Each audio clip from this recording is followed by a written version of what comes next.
Dictation 70 शब्द प्रति minute 5 second बाद शुरू। पहली बात यही है कि हम किसी को यह दोष बिल्कुल भी न दें कि हमें उसने यह नहीं सिखाया। यदि वह हमारे जीवन में न आता तो हम यह बन जाते, या फिर हम इसके कारण यह नहीं बन पाए। यह सब मिथ्या है। दरअसल हम वही वस्तु या गुण अपने जीवन में स्वीकार कर लेते हैं जिसके प्रति प्रियता के संस्कार हमारे चित्त में पूर्व से ही विद्यमान रहते हैं और जिसमें हमारी सहज रुचि होती है। बाद की बातें तो अपने को भुलावा देना है। लक्ष्य यदि उपलक्ष्य का गमछा लेकर नहीं चले तो वह कहीं फंसेगा ही नहीं।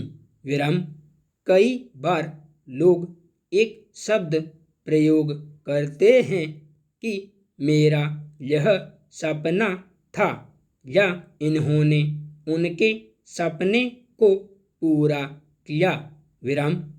सही बात तो यह है कि सपना जागृत का ही प्रतिबिंब है। जागृत में हम जिसको उपलब्ध नहीं कर पाते हैं तो हमारी कल्पना अन्य कई कल्पनाओं को लेकर उसको उलझाकर सपना बना देती है। जाहिर है हम स्वप्न को साकार करने की जगह यदि जागृत को साकार करने का संकल्प ले लें तो फिर स्वप्न दिखना ही बंद हो जाएगा। उसके लिए आवश्यकता है कि हम अनावश्यक चिंतन न करें।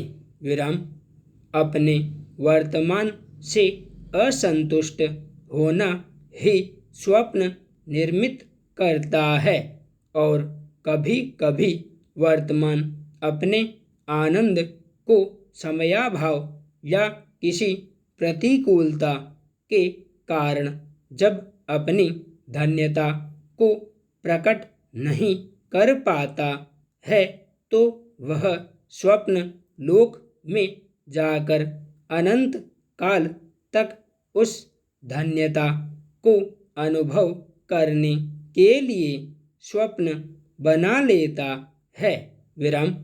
दोनों ही स्थितियों में बाधक वर्तमान ही बनता है।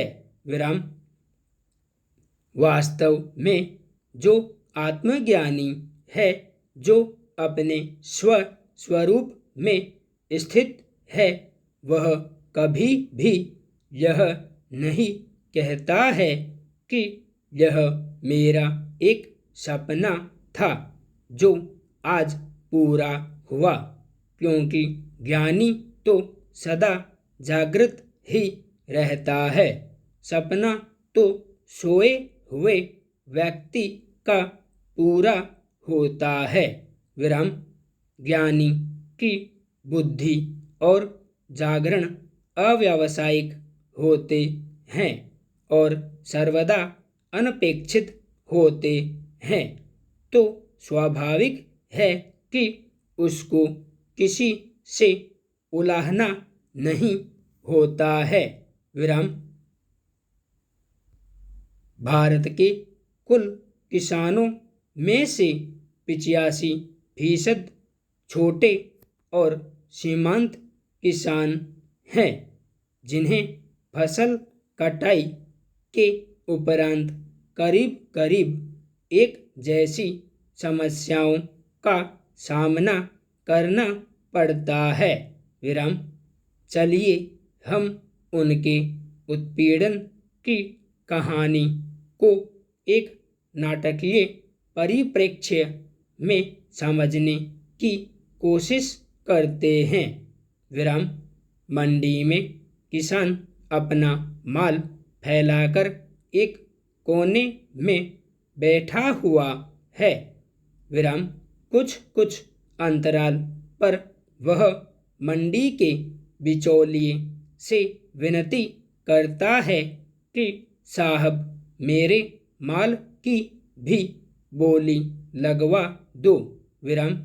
वह उसकी अनाज के ढेर के पास आता है और एक मुट्ठी अनाज अपने हाथ में लेकर बोलता है, 50 रुपये सस्ते में जाएगा यह माल। विराम। किसान लाचारी में सिर हिलाता है। विराम। थोड़ी देर में बिचौलिया आता है और उसका माल उठवाता है। विराम। यह बताता है कि कुल 18 क्विंटल माल बैठा है। विराम। किसान कहता है कि वह तो घर से 20 क्विंटल माल लाया था। विराम। बिचौलिया धमकाता है, तेरे सामने ही तो वजन किया है, मैं थोड़े ही खा गया तेरा 2 क्विंटल माल। विराम। संपूर्ण विराम।